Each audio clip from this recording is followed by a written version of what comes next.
This message is sponsored by Greenlight. With school out, summer is the perfect time to teach our kids real-world money skills they'll use forever. Greenlight is a debit card and the #1 family finance and safety app used by millions of families, helping kids learn how to save, invest, and spend wisely. Parents can send their kids money and track their spending and saving, while kids build money confidence and skills in fun ways. Start your risk-free Greenlight trial today at greenlight.com/Spotify. That's greenlight.com/Spotify. Un profeta valiente fue enviado para confrontar a un rey idólatra. Él desafió el altar de Betel, vio un milagro suceder delante de sus ojos y rechazó hasta un banquete real por causa de la orden de Dios. Pero en medio del camino de regreso a casa, algo inesperado sucedió. Una mentira sutil, una invitación peligrosa. Y el final de su historia fue tan trágico como sorprendente. ¿Qué habrá hecho este hombre para nunca más volver a casa? Historias como esta nos hacen pensar 2 veces antes de confiar en cualquier voz, incluso en aquellas que parecen venir de Dios.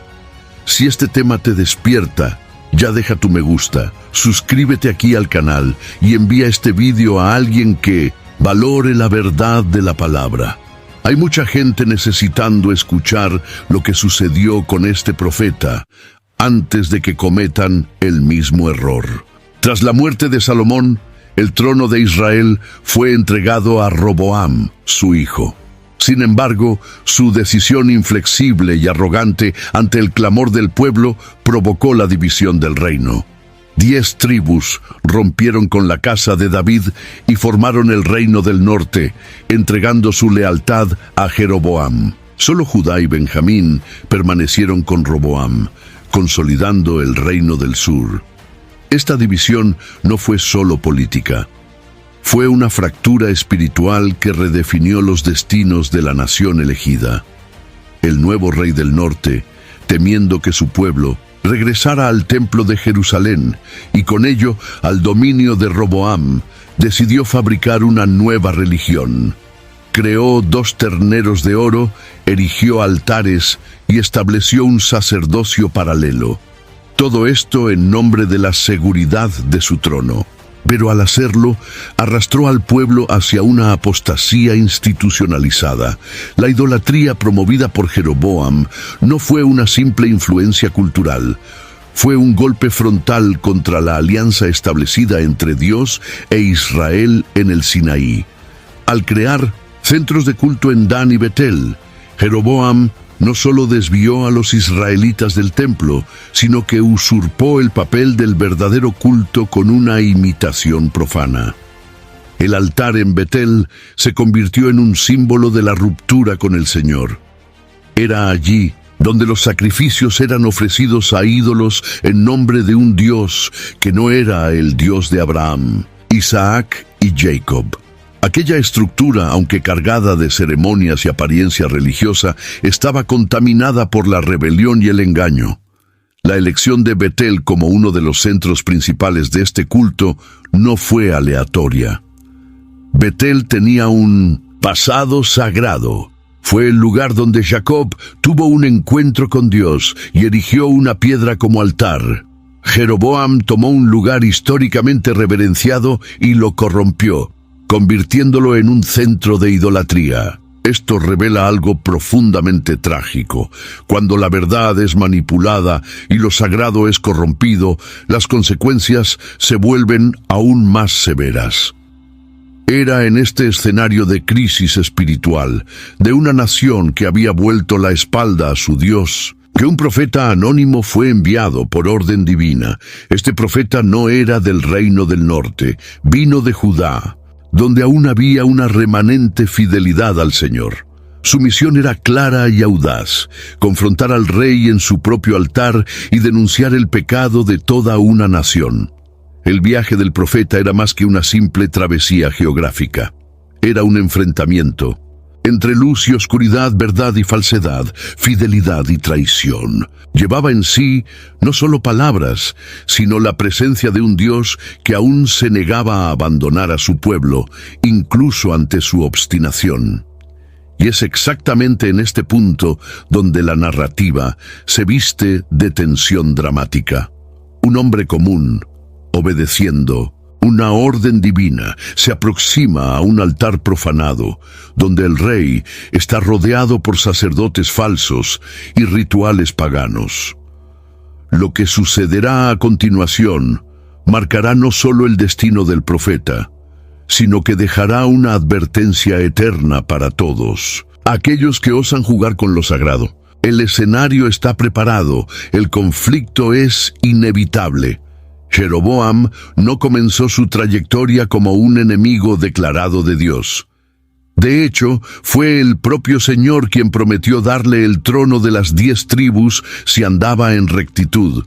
Sin embargo, en lugar de confiar en la promesa divina, se dejó dominar por el miedo. Temía que los corazones del pueblo volvieran a Jerusalén cuando subieran al templo para adorar, y que con ello perdiera su influencia.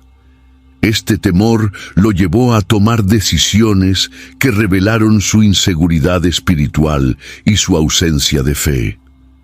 En lugar de confiar en Dios para mantener su reinado, eligió sostener el trono mediante artificios humanos y prácticas paganas. El miedo, cuando gobierna un corazón, tiene el poder de distorsionar la percepción de la realidad. Jeroboam vio un peligro donde había una oportunidad de fidelidad. Al instituir una religión alternativa, buscaba controlar al pueblo a través de la espiritualidad, transformando el culto en un instrumento de poder político. Los terneros de oro, colocados en Dan y Betel, no eran solo símbolos de idolatría, eran estrategias de manipulación.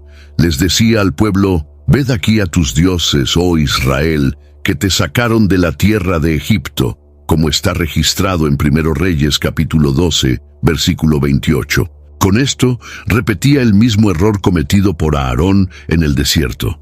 Jeroboam no solo creó nuevos ídolos, sino un nuevo calendario religioso y un sacerdocio ilegítimo, compuesto por hombres que no eran de la tribu de Leví. Reescribió las bases de la fe, formateando una religión que sirviera a sus intereses. Cuando el culto es moldeado por la conveniencia y no por la verdad, deja de ser adoración y se convierte en una caricatura. La fe, sin sumisión, se transforma en manipulación. Y Jeroboam se convirtió en el arquetipo del rey que prefirió la popularidad a la obediencia, el control a la quebrantación. Lo más grave es que Jeroboam no solo pecó, institucionalizó el pecado. Su liderazgo arrastró multitudes al error, normalizó la idolatría y distorsionó la identidad espiritual de un pueblo que debería ser luz entre las naciones. El altar de Betel, aunque impresionante a los ojos humanos, era una aberración ante el Dios Santo, y aún así continuaba allí, funcionando, recibiendo sacrificios, sin que hubiera una respuesta inmediata del cielo. Es en este punto que comprendemos la gravedad del silencio divino. Nunca es señal de aceptación. Dios puede esperar, pero no ignora. Observa, juzga y a su debido tiempo responde.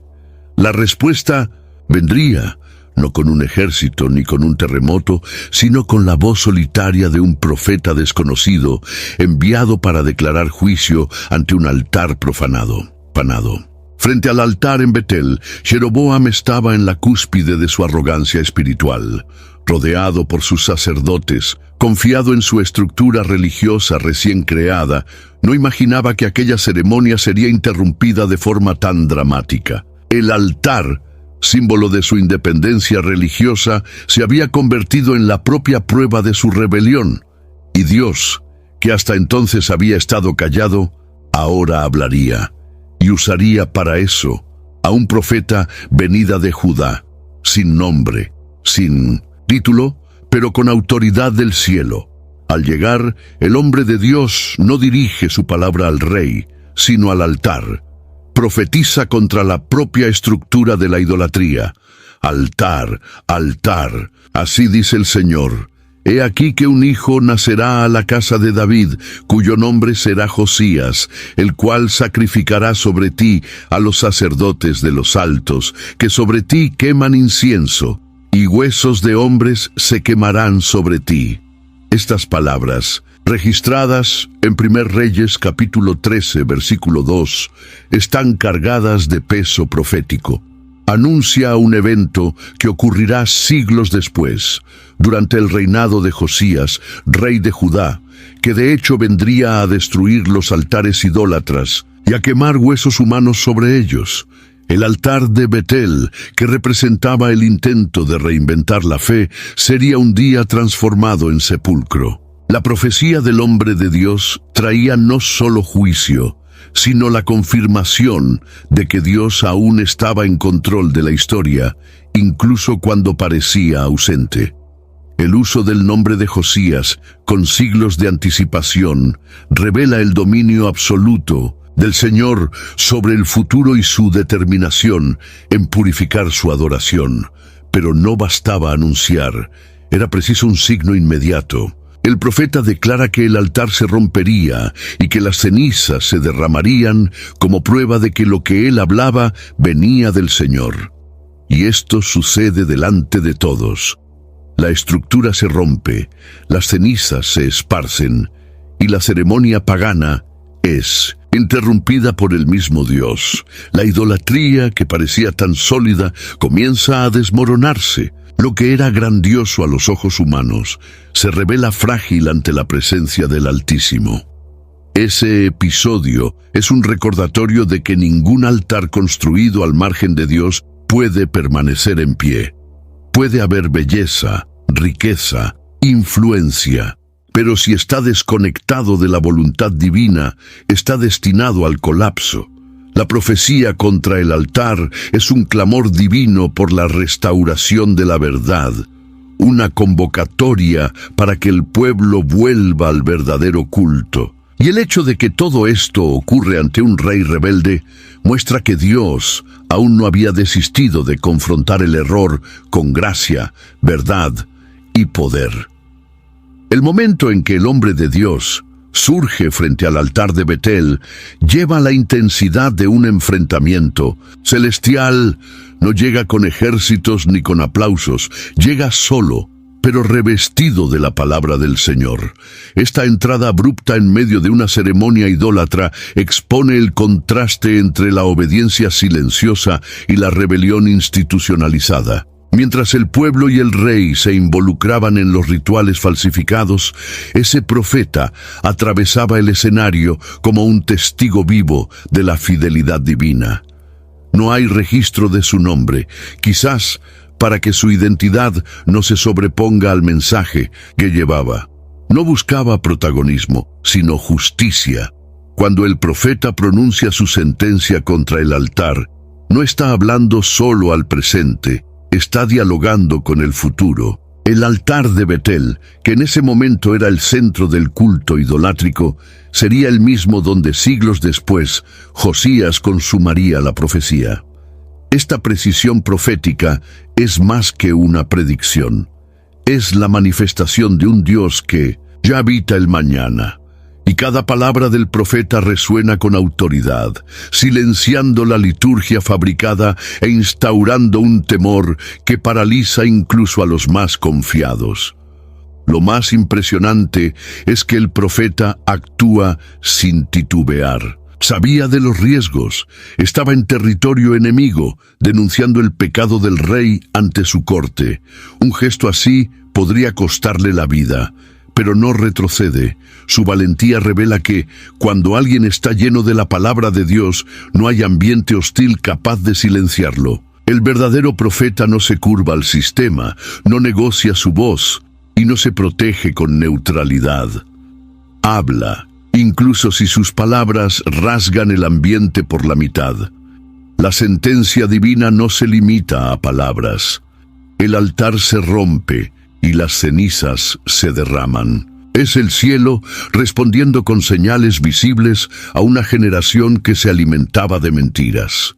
Este rompimiento físico simboliza la ruptura espiritual que Dios deseaba causar en el corazón del pueblo. La imagen de un altar agrietado, en pleno funcionamiento, es una metáfora poderosa. Las estructuras religiosas pueden continuar operando, incluso cuando ya han sido rechazadas por Dios.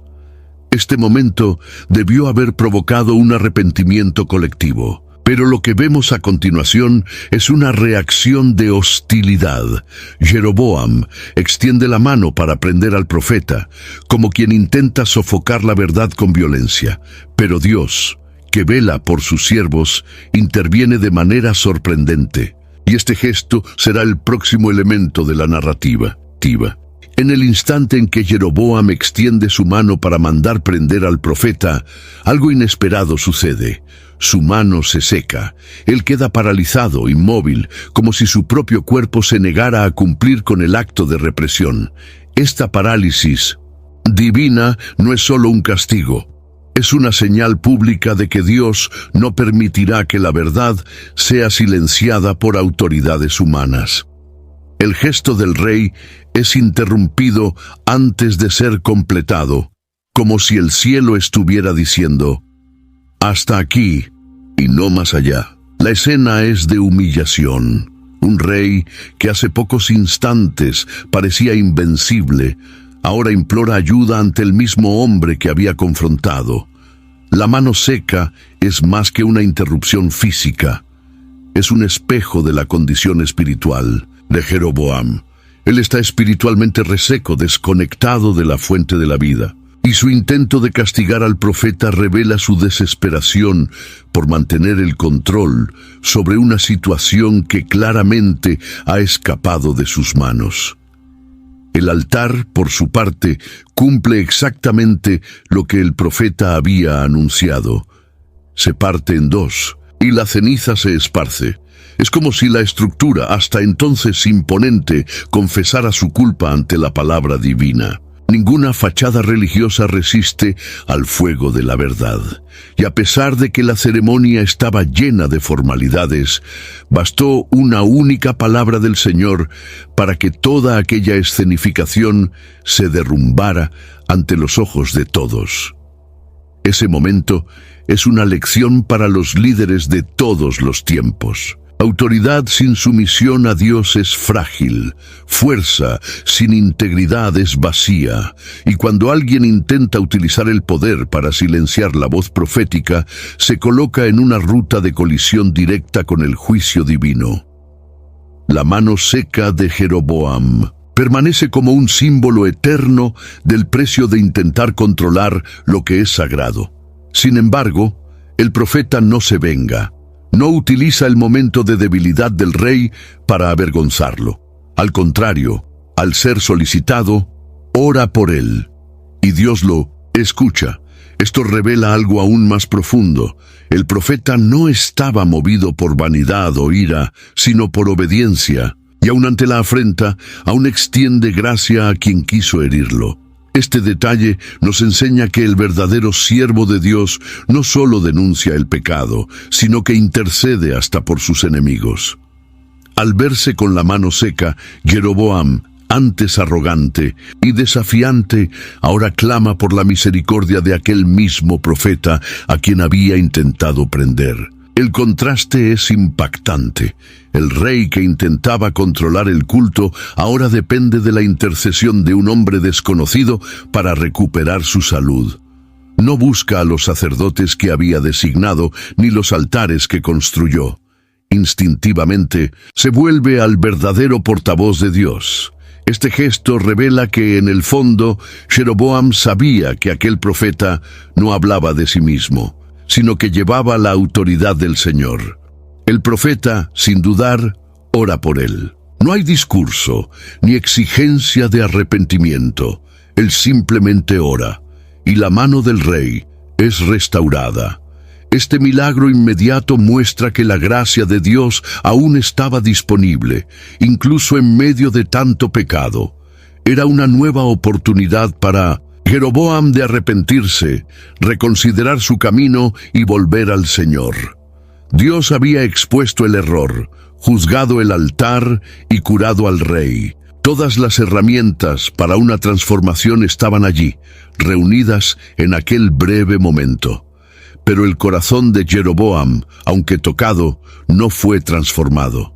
Invita al profeta a ir a su casa, como quien intenta transformar una experiencia divina en un banquete político.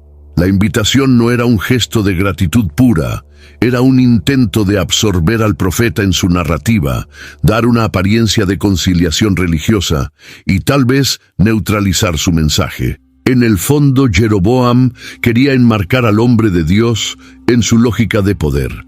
El profeta, sin embargo, rechaza la oferta con firmeza, afirmando que incluso si el rey le ofreciera la mitad de su palacio, no aceptaría, y refuerza que ha sido ordenado no comer pan ni beber agua y no regresar por el mismo camino.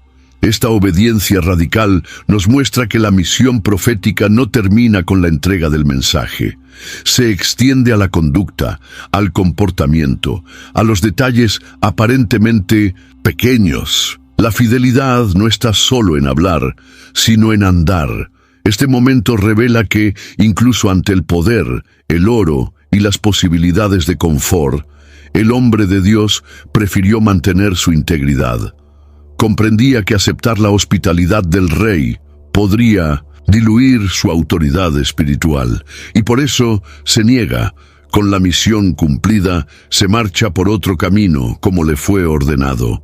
El problema es que, aunque ha vencido la tentación en el palacio, enfrentará un peligro aún más sutil en el camino de regreso. Y ese peligro no vendrá de un enemigo declarado, sino de alguien que habla en nombre de Dios. La negativa del profeta a la generosa oferta de Jeroboam no era solo una demostración de disciplina personal, sino una respuesta directa a la palabra que había recibido del Señor. Dios le había ordenado claramente que no comiera pan, no bebiera agua y no regresara por el mismo camino. Este mandato, aparentemente simple, cargaba implicaciones profundas. Se trataba de una separación absoluta entre el profeta y todo lo que tenía que ver con la idolatría. Comer con el rey significaría, a ojos del pueblo, una especie de aprobación tácita o reconciliación con el sistema que él había acabado de denunciar. Ese gesto nos enseña que hay momentos en que la obediencia a Dios exige no solo palabras correctas, sino también actitudes coherentes. El profeta no podía permitir que su conducta debilitara la fuerza de su mensaje. La integridad de un mensajero no está solo en la fidelidad al hablar, sino también en el celo por los detalles de su comportamiento. Al rechazar la oferta, estaba diciendo con su vida: no participo de esto, no me alío a aquello que Dios está juzgando. La postura firme del profeta también nos recuerda que hay peligros que vienen disfrazados de honor. La invitación del rey podría parecer una recompensa, una puerta abierta, una nueva oportunidad, pero en realidad era una trampa para neutralizar la voz profética. Muchas veces, el enemigo no intenta destruirnos con persecuciones, sino con elogios, comodidad y aparente aceptación. Es por eso que la vigilancia espiritual es indispensable incluso después de grandes victorias. La mayor prueba puede no ser el enfrentamiento con el mal, sino la seducción de la alianza conveniente. La decisión de regresar por otro camino no era solo literal, era simbólica, representaba una ruptura total con el sistema idólatra. El profeta no podía seguir los mismos pasos de su ida como quien desea revivir los hechos o cosechar los lauros de la misión cumplida. Dios estaba enseñando, a través de él, que la misión profética no tiene lugar para la vanidad, la repetición o el regreso. La obediencia debe ser integral y continua, incluso cuando todo parece ya haber terminado. Sin embargo, este celo inicial no fue suficiente para garantizar el viaje hasta el final. En medio del camino surgirá un obstáculo inesperado. no será un rey, ni un soldado, sino otro profeta, un hombre que hablaba en nombre de Dios, pero cuyas palabras contradicen la orden original. El drama de la narrativa alcanza un nuevo nivel cuando nos damos cuenta de que no todo discurso religioso lleva a la verdad, y que el engaño más peligroso puede venir precisamente de donde menos se espera. Después de rechazar la oferta del rey y partir por otro camino, el profeta parece seguro. Su misión había sido cumplida. El altar profanado fue juzgado, el rey fue humillado y curado, y él había permanecido fiel a la palabra de Dios. Todo indicaba un final honorable para un siervo obediente. Sin embargo, es precisamente en este regreso que la narrativa cambia de tono. El peligro ahora no viene de fuera, sino de dentro de la comunidad religiosa. El profeta, cansado y probablemente vulnerable emocionalmente, después de un acto tan intenso, se sienta a la sombra de un árbol. Esta pausa revela algo humano. Incluso los más fuertes tienen sus momentos de agotamiento y distracción. Mientras tanto, un viejo profeta que vivía en Betel escucha, a través de sus hijos, todo lo que había sucedido. Rápidamente monta un asno y va al encuentro del hombre de Dios. Su motivación no está explícitamente clara, pero sus acciones levantan sospechas. Al encontrarlo descansando, el viejo profeta hace una invitación directa: vuelve conmigo a casa y come pan. Es una invitación simple, aparentemente inocente, proveniente de alguien que también se presenta como profeta. Pero es en este momento que comienza la verdadera batalla espiritual. El hombre de Dios resiste, repite la orden que había recibido del Señor, demostrando aún fidelidad. Pero el viejo insiste, ahora usando una táctica más sutil. Dice que un ángel le apareció y le trajo una nueva instrucción que contradice la anterior. Al escuchar esto, el hombre de Dios cede, cree en el viejo profeta y regresa con él, rompiendo el orden divino. Esta decisión cambiará radicalmente su destino. Este episodio revela una verdad desconcertante. No toda voz que dice «El Señor me habló» está, de hecho, en sintonía con Dios. El viejo profeta usó el nombre del Señor para justificar una mentira. Tal vez no lo hizo por maldad intencional, sino por impulso, vanidad o deseo de asociarse a un evento divino. El problema es que su mentira tuvo consecuencias eternas. Al confiar en la voz de un hombre en lugar de la palabra directa de Dios, el profeta más joven se coloca en ruta de desobediencia. Este momento es una advertencia grave. No importa cuán respetable, piadosa o experimentada parezca ser la fuente, la palabra de Dios no debe ser relativizada. La obediencia parcial es, a los ojos del Señor, desobediencia. El profeta, que había enfrentado a un rey con valentía, sucumbió a la voz suave de alguien que hablaba con apariencia de autoridad espiritual. Y es en este punto que vemos cómo el engaño religioso puede ser aún más peligroso que la persecución declarada. El viejo profeta de Betel es una figura envuelta en misterio y ambigüedad. Él es descrito como alguien que también ejercía el ministerio profético, pero que al parecer se había conformado con el ambiente corrompido a su alrededor. No protestaba contra el altar de Jeroboam, no se levantaba contra los terneros de oro, ni denunciaba la idolatría. Vivía en silencio, resignado, quizás olvidando el llamado que un día recibió. Y es precisamente este hombre quien toma la iniciativa cuando oye hablar del profeta de Judá. La pregunta que surge es: ¿qué lo motivó? ¿Envidia? ¿Curiosidad? ¿Arrepentimiento? Su primera actitud es montar su asno y salir al encuentro del hombre de Dios. Cuando lo encuentra, ofrece hospitalidad, pero usa una mentira para convencerlo.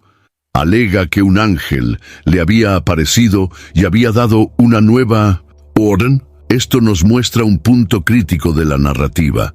El viejo profeta estaba dispuesto a usar el lenguaje de la fe para justificar la ruptura de un principio divino. Esta actitud, aunque hecha con intenciones humanas comprensibles, es un agravio al carácter de Dios. La manipulación de la revelación es una de las formas más peligrosas de engaño espiritual. Al convencer al profeta más joven a regresar, el viejo profeta asume un papel de influencia fatal. Quizás no imaginaba las consecuencias de su mentira. Quizás estaba solo tratando de revivir una gloria pasada o sentirse útil ante el movimiento de Dios. Pero su error no es menor por eso. Él es el instrumento que lleva a otro profeta a la ruina. Esto nos confronta con la responsabilidad de nuestras palabras, especialmente cuando hablamos en nombre de Dios. Are you a forward thinker? Then you need an HR and finance platform that thinks like you do. Workday is the AI platform that helps propel your organization, your workforce, and your industry into the future. Workday, moving business forever forward. I had that dream again. My small business needs to hire, but I don't use LinkedIn, and I hire wrong. So then I'm doing IT, and when I go to plug the servers in, they become sentient, and they won't let us access our network unless we forward their chain emails and memes to more and more and more people, and then I wake up. Don't let hiring nightmares ruin your dreams. LinkedIn Jobs' new AI assistant finds and invites best-fit candidates to apply, so you can discover talent you may have missed. Post your job for free at linkedin.com/quality. Start hiring today with LinkedIn. Durante la comida, algo sorprendente ocurre. Dios, que antes no había hablado con el viejo profeta, ahora lo usa como portavoz de juicio. La misma boca que había mentido ahora transmite una sentencia verdadera. Él declara que el hombre de Dios no volverá a su hogar y que su cuerpo no será sepultado con sus padres. Es una palabra dura que revela que Dios puede usar incluso instrumentos defectuosos para comunicar su justicia. El viejo profeta, al oírse hablando, parece ser tomado por un sentido de temor. Él entiende que fue el catalizador de la tragedia que vendría. La presencia de este personaje ambiguo en la historia nos obliga a reflexionar sobre la autenticidad de la vida espiritual. Hay profetas que viven de recuerdos, que han perdido el fervor, que continúan hablando en nombre de Dios sin vivir en sintonía con Él. Y hay peligros profundos en confiar más en la autoridad de los hombres que en la claridad de la palabra que el propio Dios nos dio. El viejo profeta es una advertencia de que, incluso entre los que tienen apariencia de piedad, puede haber caminos tortuosos que conducen a la caída. El drama de la historia del profeta de Judá gana contornos aún más complejos cuando percibimos que la desobediencia fue provocada por una mentira revestida de espiritualidad. El viejo profeta no se presentó como un hombre común, sino como alguien que también tenía experiencias con Dios. Usó el nombre del Señor como sello de autenticidad para una palabra que no venía del cielo. Esta táctica es antigua y sigue siendo uno de los mayores peligros enfrentados por quienes desean andar en fidelidad, la falsificación de la revelación. Cuando alguien dice, el Señor me habló, pero contradice lo que Dios ya ha dicho claramente, no solo está cometiendo un engaño personal, está poniendo sobre sí la responsabilidad de distorsionar lo sagrado. El viejo profeta afirmó haber recibido una nueva instrucción por medio de un ángel, como si la orden anterior ya no fuera suficiente. Esta manipulación es tan sutil que engaña incluso a un hombre que acababa de realizar una misión profética de gran impacto. Esto nos muestra cuán fácil es confundir celo espiritual con engaño cuando la vigilancia es abandonada. Lo más inquietante en este episodio es que el profeta más joven, a pesar de su obediencia inicial, cede ante la supuesta autoridad del viejo. Él elige creer en la palabra del otro hombre, incluso si esa palabra contradice la revelación original. Este detalle es crucial. Dios le había hablado directamente. No había espacio para la duda. Pero el discurso del viejo profeta parecía piadoso, convincente, familiar. Es precisamente esta familiaridad religiosa la que hace que el engaño sea tan eficaz. No siempre el error viene con apariencia de error. A veces viene con una voz suave, llena de buenas intenciones, pero que conduce al abismo. La mentira con apariencia de piedad es uno de los instrumentos más peligrosos del enemigo, porque no se presenta como un agravio abierto, sino como un consejo bien intencionado. No destruye con gritos, sino con susurros. Y cuando se basa en el lenguaje de la fe, puede parecer aún más auténtica. El error del viejo profeta no fue solo mentir, sino usar el nombre del Señor como aval de su mentira. Este es un pecado grave, pues compromete la confianza en la palabra divina y distorsiona la percepción de quién es Dios. Este episodio nos enseña que la fidelidad a la voz de Dios exige discernimiento continuo, coraje para resistir las presiones y humildad para permanecer en la instrucción recibida.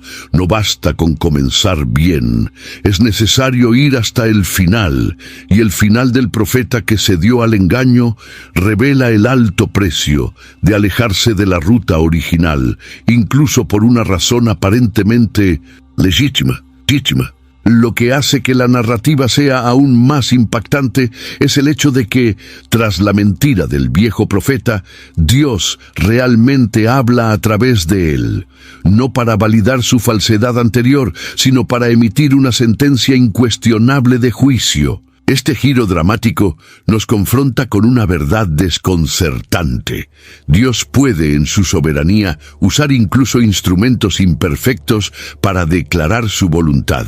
El mismo hombre que engañó ahora profetiza con precisión, y su boca se convierte en el canal de la disciplina divina. Esta intervención divina evidencia que, aunque el hombre de Dios haya sido víctima de engaño, también era responsable de su decisión. La orden de Dios fue clara, directa e innegociable. Ninguna revelación posterior que contradijera esta orden podría ser aceptada. Al hacer caso a una nueva instrucción, el profeta invalidó su propia misión, y ahora, por medio del mismo engañador, Dios lo confronta con las consecuencias. Esta escena es uno de los momentos más duros de la narrativa. No hay retorno, no hay apelación, no hay nuevo alivio. La sentencia es pronunciada con sobriedad. Él no será sepultado con sus padres. Este detalle es significativo. Ser sepultado con los padres en Israel era señal de honor y de bendición. Era el cierre natural del viaje de un justo. Ser privado de este derecho era una señal de desaprobación.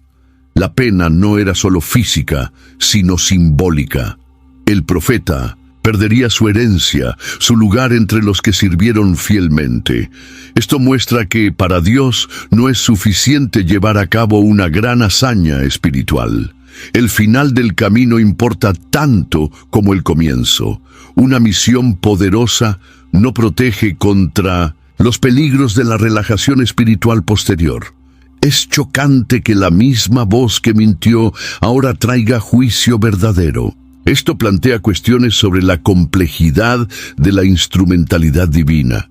Dios no necesita de perfección para hablar, pero exige obediencia de quien escucha.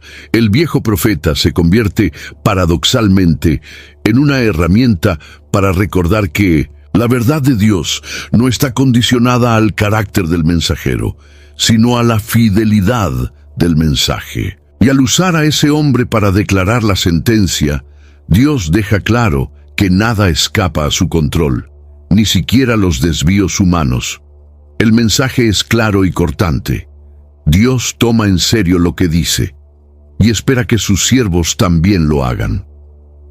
La voz divina puede sonar incluso en medio del engaño, pero siempre reafirmará lo que ya ha sido establecido. El profeta de Judá desconsideró esto y pagaría el precio con su propia vida. Su historia es una advertencia severa sobre los riesgos de hacer caso a cualquier otra voz. Cuando ya se conoce la voluntad del Señor, el día siguiente trae el cumplimiento silencioso e implacable de la sentencia pronunciada. El profeta de Judá, tras comer y beber en la casa del viejo profeta, sigue su camino. Parte, pero no volverá. En el camino, una figura inesperada entra en escena. Un león. Este animal, símbolo clásico de fuerza y juicio, no aparece por casualidad. Ataca al profeta y lo mata, pero no devora su cuerpo ni hiere al asno que lo acompañaba. La escena es extraña, casi surrealista. El león permanece junto al cuerpo y al asno, inmóvil, como un guardia ceremonial. Es como si la propia naturaleza estuviese siendo usada para proclamar un veredicto divino. El mensaje de este evento es claro. Lo que ocurrió no fue un accidente ni una coincidencia. Fue un juicio. La muerte del profeta, en un camino solitario, con el cuerpo expuesto y el asno al lado, forma una imagen cargada de significado. Murió no por falta de valor, ni por causa de sus enemigos, sino por desobediencia a una orden directa. Y Dios usó una bestia para hacer visible el peso de su decisión. El león, en este contexto, se convierte en el ejecutor de la justicia divina, pero su comportamiento inusual revela que no actuó por instinto, sino por designación superior. La escena es presenciada por personas que pasan por el camino. Ven el cuerpo, el asno y el león, y esparcen la noticia en Betel. El hecho de que el león no haya devorado el cuerpo ni atacado al asno es repetido con asombro. Esto refuerza la idea de que había algo sobrenatural en ese evento. La muerte del profeta se convierte en una señal, una alerta visible para toda la comunidad. Era como si Dios estuviera diciendo: vean y aprendan. Este es el destino de quien trata con ligereza mi palabra. Cuando el viejo profeta oye la noticia, su reacción es de lamento. Reconoce que el hombre que murió era de hecho un hombre de Dios. Va hasta el lugar, encuentra el cuerpo y lo lleva de regreso para sepultarlo, pero el peso del acontecimiento ya no puede ser revertido. El juicio fue consumado y ahora solo queda el testimonio de lo que podría haber sido un viaje victorioso, cerrado con honor, pero que terminó en disciplina. Este episodio invita a cada lector a reflexionar profundamente sobre su propia caminata. ¿Cuántas veces, después de grandes victorias, bajamos la guardia? ¿Cuántas voces escuchamos, incluso cuando ya sabemos lo que Dios nos ha dicho? La historia del profeta muerto por un león no es solo una advertencia, sino un espejo. Nos recuerda que el final importa y que la obediencia total es la única respuesta aceptable a la voz del Señor. La imagen del cuerpo extendido en el suelo, con el león parado al lado y el burro inerte, no puede ser ignorada como un simple accidente trágico. Ella carga un mensaje visual lleno de simbolismo. El león no ataca ni devora, el burro no huye. Los dos permanecen allí, estáticos, como centinelas ante un juicio sellado. Esta escena impactante funciona como un monumento vivo al juicio de Dios. No solo asusta, enseña. Es como si el propio ambiente natural atestiguara la gravedad de desobedecer una orden directa del Altísimo. Las personas que pasaron por ese camino vieron lo que había ocurrido. La historia se esparció por Betel. El silencio del león hablaba más que cualquier predicación. La obediencia selectiva, incluso si está seguida de grandes actos de fe, no es suficiente. Dios exige sumisión plena. Y cuando Él establece límites, cualquier intento de reinterpretación, aunque parezca espiritualmente fundamentada, pone al siervo en riesgo. La muerte del profeta no fue solo un fin abrupto. fue una proclamación viva del celo divino por su palabra. El burro, en este contexto, representa la fidelidad. Caminó con el profeta hasta el fin e incluso ante la bestia permaneció firme. El león, por su parte, simboliza el juicio, ejecutando la orden divina con precisión, sin exceder ni fallar. El cuerpo del profeta, entre los dos, se convierte en el marco visible de que no todos los que comenzaron bien terminan de la misma manera. Todo allí estaba posicionado por una razón. Nada era aleatorio. Cada elemento en ese camino hablaba a la conciencia de quienes pasaban por allí y atestiguaban la escena. El viejo profeta, al saber lo ocurrido, se conmueve. Reconoce que ese hombre era, de hecho, un siervo de Dios. Pero su reconocimiento llega demasiado tarde. El remordimiento no borra las consecuencias de la mentira. Incluso habiendo mentido, el viejo profeta ahora trata con respeto el cuerpo de aquel que fue engañado por su palabra. Prepara el entierro, lo coloca en su propia tumba y hace un pedido solemne que cuando muriera fuera enterrado junto a él. Era su forma silenciosa de honrar a quien había sido fiel hasta el punto de la caída. Este pedido revela un destello de conciencia. El viejo profeta sabía que el mensaje de aquel hombre era verdadero, que su muerte era un testimonio de que Dios aún hablaba, aún juzgaba, aún llamaba al pueblo al arrepentimiento. Y al desear reposar a su lado, incluso después de la muerte, tal vez estaba tratando de reconectarse con una verdad que había negligido durante mucho tiempo. El camino donde el cuerpo yacía se convirtió, por un tiempo, en el púlpito más poderoso de Israel. Al preparar el entierro del hombre de Dios, el viejo profeta demuestra un profundo pesar. Pero la pregunta que flota es: ¿su lamento fue fruto de un verdadero arrepentimiento o solo remordimiento? La diferencia entre los dos es sutil, pero esencial.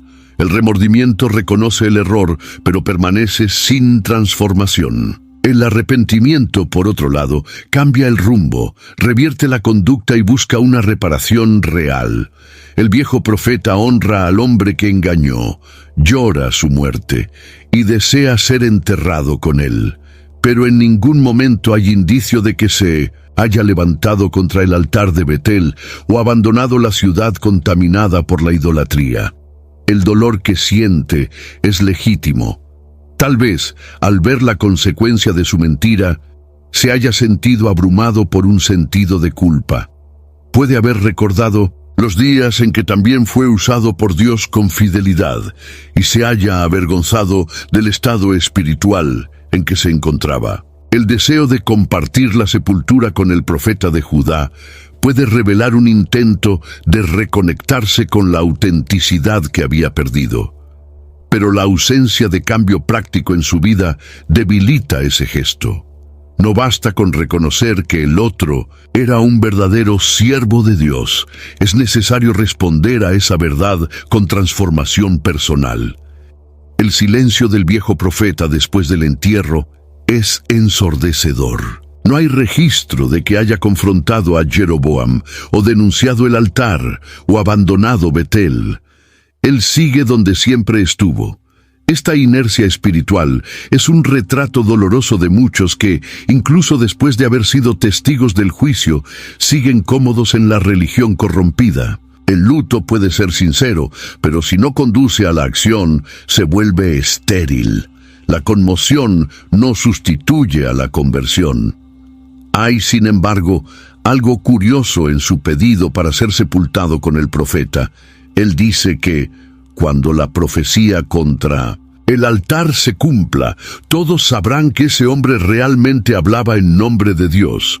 Era como si, en su vejez, el viejo profeta todavía esperara ver la palabra cumplirse, incluso si con retraso. Esta expectativa, incluso mezclada con la pasividad, muestra que la semilla de la verdad había sido replantada en su corazón. Quizás no germinara con suficiente fuerza para cambiar todo a su alrededor, pero aún estaba viva. Esta ambigüedad del viejo profeta nos obliga a mirar hacia nosotros mismos. ¿Cuántas veces lamentamos los efectos del pecado sin realmente abandonarlo? ¿Cuántas veces reconocemos la verdad, pero resistimos vivir de acuerdo con ella? La historia de este hombre es una advertencia sobre los peligros de la espiritualidad nostálgica, aquella que recuerda lo que Dios hizo, pero ya no responde a lo que Él está haciendo. A pesar de haber presenciado el juicio sobre el altar, la sequedad de su mano y su posterior curación, e incluso la muerte trágica del profeta de Judá, Jeroboam no se arrepiente. Primero Reyes, capítulo 13, versículo 33, declara con claridad desconcertante que, después de estas cosas, Jeroboam no se convirtió de su camino malo. Esta frase resume el corazón endurecido de un hombre que tuvo innumerables oportunidades de cambiar, pero prefirió permanecer en el control de su religión construida. Es una decisión que no solo selló su destino personal, sino que afectó toda la línea del reino del norte. Jeroboam eligió mantener los altares, los becerros de oro y el sistema de culto alternativo.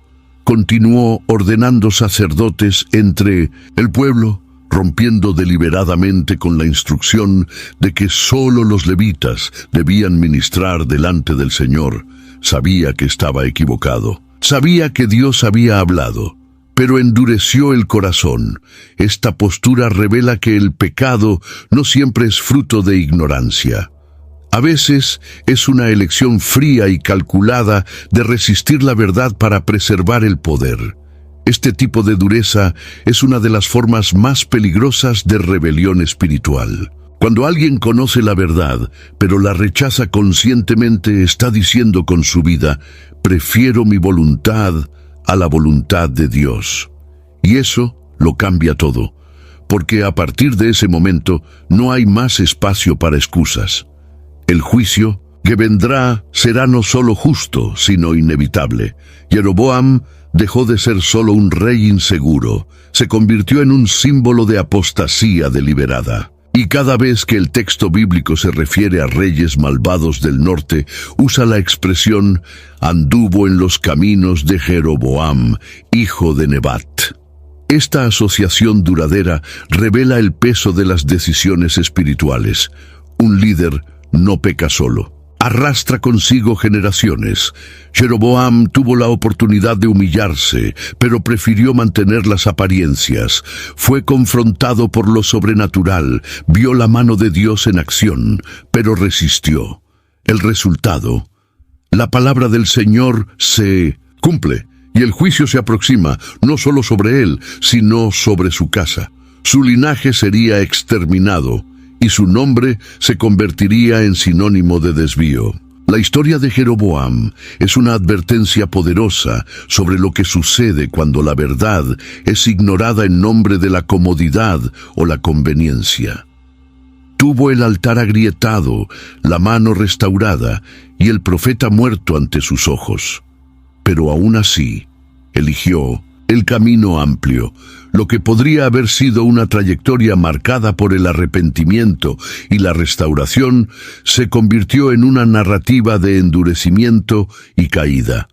Y este capítulo sombrío de la historia de Israel se convierte para nosotros en un espejo perturbador sobre las consecuencias de despreciar las oportunidades que Dios concede. La pregunta que resuena con fuerza tras la muerte del profeta de Judá es inevitable. Si estaba cumpliendo una misión divina, ¿por qué Dios permitió que fuera engañado? La respuesta no está en una supuesta injusticia divina, sino en la complejidad de la responsabilidad espiritual. Dios había hablado directamente con el profeta. La instrucción era clara, sin margen para la duda. Cuando elige hacer caso a una nueva voz, incluso si proviene de otro profeta, no solo está siendo engañado, está abandonando el principio de obediencia absoluta. Dios permitió el engaño no porque deseaba la caída, sino porque la fidelidad debe ser probada en todas las circunstancias. La obediencia no se prueba solo ante la oposición declarada, sino también ante la seducción sutil. El profeta enfrentó a un rey sin miedo, pero no resistió la voz dulce de un colega religioso. Eso muestra que el mayor desafío para los siervos de Dios no siempre proviene de los enemigos declarados, sino de aquellos que parecen estar del mismo lado, pero que no viven bajo la misma verdad. La permisividad divina, en este caso, revela una pedagogía severa. La historia del profeta sirve como una lección duradera para todos los que vendrían después. Enseña que la palabra de Dios no puede ser relativizada ni reinterpretada por experiencias subjetivas o por la autoridad de terceros. Incluso alguien con dones espirituales y un llamado legítimo puede fallar si pierde de vista la instrucción original del Señor. El engaño del viejo profeta solo tuvo poder porque el hombre de Dios abandonó el discernimiento que antes había demostrado. Dios es justo, y aún en la disciplina Él comunica enseñanza. La muerte del profeta no fue la anulación de su misión, sino la inscripción permanente de un principio. Quien camina con Dios debe mantener los oídos atentos solo a su voz. Todas las otras voces, por más piadosas que parezcan, deben ser filtradas por la verdad revelada. Cuando esta línea se cruza, el riesgo de tropiezo se vuelve real y el resultado puede ser trágico. Esta narrativa nos hace pensar con sobriedad. ¿Cuántas veces preferimos seguir consejos bien intencionados, pero que contradicen la palabra clara de Dios? ¿Cuántas veces somos tentados a adaptar la instrucción divina a nuestra conveniencia? La historia del profeta de Judá nos obliga a enfrentar la seriedad del llamado, el peso de la responsabilidad y el costo de abandonar la ruta por una sugerencia aparentemente inofensiva. El tratamiento que Dios da al profeta desobediente puede parecer severo a primera vista, pero revela algo profundo sobre la responsabilidad de quien conoce la verdad. El Señor no trata a todos de la misma manera. Hay un nivel de exigencia proporcional al nivel de revelación recibido. El profeta de Judá no era un hombre cualquiera. Él había recibido una orden clara, una misión específica, y fue testigo de señales extraordinarias. Su proximidad con lo sagrado exigía un estándar elevado de obediencia. Esa severidad es coherente con el carácter de Dios. El mismo que ofrece gracia abundante también exige fidelidad absoluta. En Deuteronomio capítulo 18, del versículo 20 en adelante, ya estaba establecido que el profeta que hablara o actuara en nombre del Señor con ligereza sería responsabilizado con rigor. El conocimiento de la verdad es un privilegio, pero también una gran responsabilidad. La caída del profeta no es un fallo cualquiera. Es una ruptura con la confianza depositada en él como mensajero. La muerte del profeta es, al mismo tiempo, un lamento y una alerta. Dios no lo destruye por casualidad ni por ira. Él lo disciplina con justicia. Su muerte interrumpe una trayectoria que podría haberse extendido con honor, pero que se cerró con juicio. Esto no significa que fue rechazado eternamente, sino que la lección necesitaba ser pública, visible y contundente. La Biblia no silencia sobre los errores de sus héroes. Por el contrario, los expone para que sirvan de advertencia a quienes vendrán después. Esa rigurosidad de Dios también revela el valor de la integridad. En tiempos de relativismo, donde todo parece negociable, la narrativa del profeta recuerda que la palabra de Dios no es una sugerencia. Es un llamado a la obediencia integral. No basta con empezar bien, es necesario terminar fiel. Y la historia Muestra que incluso los más usados por Dios pueden fracasar si pierden el enfoque de la obediencia absoluta. Esa severidad no debe llevarnos al miedo paralizante, sino a la reverencia. Dios no exige perfección humana, sino compromiso innegociable con su voz. El profeta de Judá cayó porque confió en la palabra de un hombre más que en la voz del Señor. Y esa inversión de autoridad espiritual sigue siendo uno de los grandes peligros que acechan a los siervos de Dios hasta hoy. La historia del profeta, que desobedeció y nunca volvió a casa, termina con un clamor silencioso a la vigilancia. No estamos ante un hombre impío, sino ante un siervo fiel que vaciló en el detalle. Él no fue destruido por pecados escandalosos, sino por una elección aparentemente pequeña, pero grave. Optar por una obediencia selectiva.